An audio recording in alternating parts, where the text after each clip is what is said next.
up, nerds? Steve here from Cool Nerd Show, and this week we have a review for Rise of the Tomb Raider, the sequel to Square Enix's revamped new Tomb Raider series.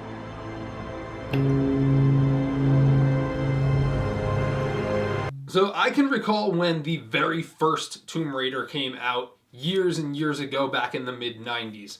I was a child, I had a PlayStation 1, and I was never really a big Tomb Raider fan. It just didn't really do it for me. I always thought the controls were kind of wonky, and I never really got into it as much as some other people did. But I do remember it being a huge hit, huge success hit in the 90s when it did come out. When the last Tomb Raider came out a few years ago that revamped the series, I did buy it and I loved it. So I just purchased Rise of the Tomb Raider, been playing it all week, and now I'm going to give you my impressions of what I thought the game was like. We're going to talk about the story, we're going to talk about the graphics and presentation, the gameplay, the value, and then I'm going to give my grade at the end of the video. This obsession ruined your father. I saw something. Something I can't explain. Now I understand what Dad was going through. It's all fairy tales. So if you played the last Tomb Raider, then the story kind of picks up where that one left off.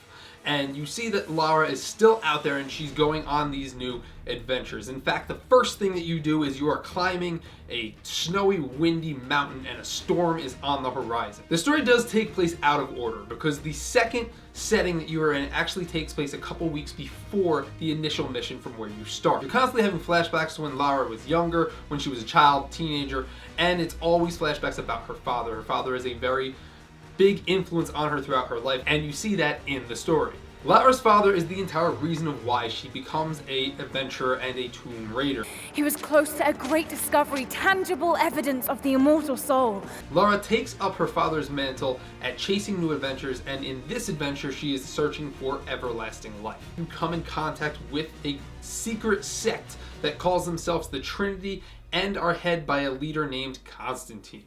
Turns out, surprise, surprise, Trinity is after the same artifact that Lara is after, providing the resistance that you fight throughout the game. It's not that simple.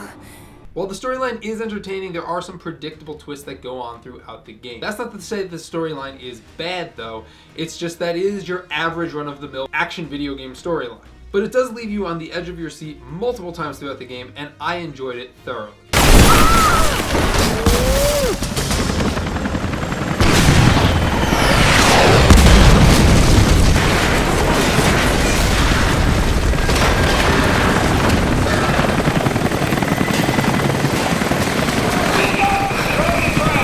The graphics and presentation in the game are fantastic, just like you would expect from any other Xbox One game. Look at the shadowing and the shine on the rocks and the snow here, it's just great. If you're a person that enjoys quick time events, then this game might be for you. While it's not completely overwhelming like some games, they do pop up from here and there. This noticeably happens in a bear fight that happens pretty early in the game. It's something that keeps you concentrated on the game and ready to go at all times. The presentation of the game is incredible. It's almost like playing a movie.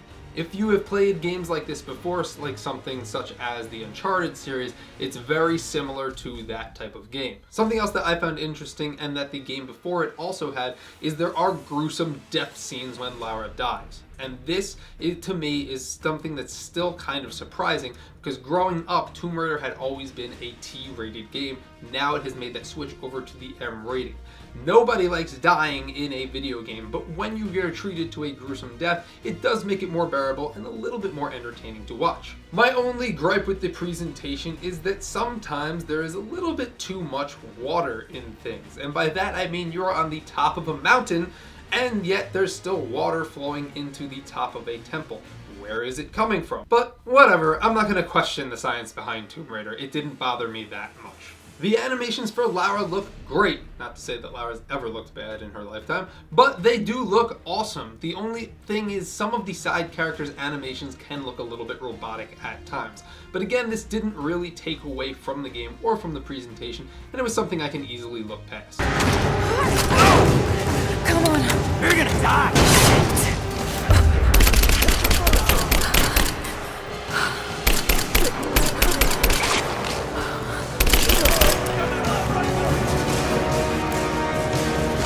So the gameplay in this game, remember the gameplay from the last Tomb Raider game?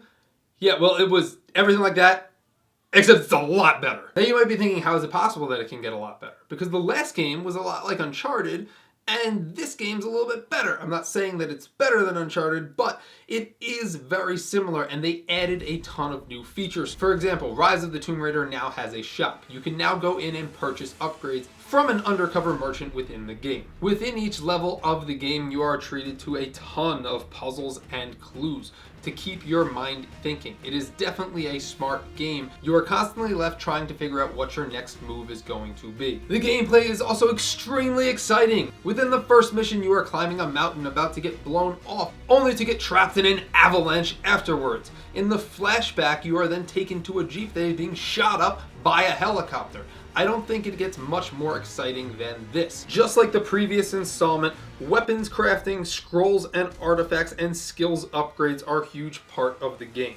There are also challenge tombs that show up within different parts of the map. Challenge tombs this time give you a little bit more value for when you complete them. Now at the end of a challenge tomb, you actually gain a skill rather than just gaining some skill points or money. You actually gain a full skill that goes into your skills upgrade column, which I thought definitely helps you throughout the game. Hunting is back just like it is in its previous installment, and although it's not the best hunting system in a game, it is still fun to sit in treetops and wait for a passing deer or squirrel to go by. Although the gameplay is absolutely outstanding, I did notice some things that I wish they would just elaborate on or add on a little bit more. For example, when you're hunting or you're in the woods and you're standing next to a deer, you can't melee to kill them. You still have to shoot them with a bow and arrow or a gun. Early in the game, before you get guns, you kill some guards that do have guns, but you can't pick them up.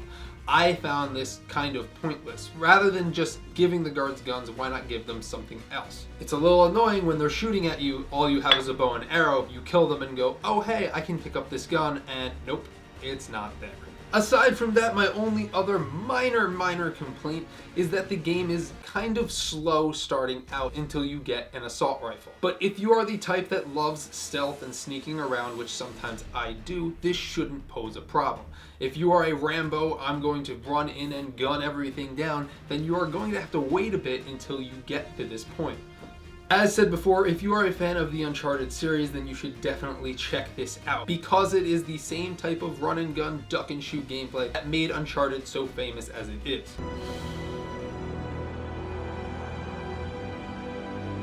Let me have my pleasures. So now here is the value. How valuable is this game? Should you get it now or should you wait? A year or so from now, I'm sure they will have the Game of the Year edition with all of the DLC, and it'll probably jump down from $40 rather than $60. If you think you can wait for that, then I would say go for that. But if not, if you're looking for something to play right now, Tomb Raider is a definite game to buy. I would say it is a first day buy or a first week buy or first month. Unless you want to wait a couple months, because I know the price will come down with the holiday season coming up and with Black Friday and some other sales. So you may be able to get it $20, $30 cheaper a few months into the future, but if you need a game to play right now, I would definitely suggest buying Rise of the Tomb Raider. So Tomb Raider has a good but predictable storyline, incredible graphics and presentation, and very exciting gameplay. For a rating out of a 1 to 10, I am going to give this game a 9.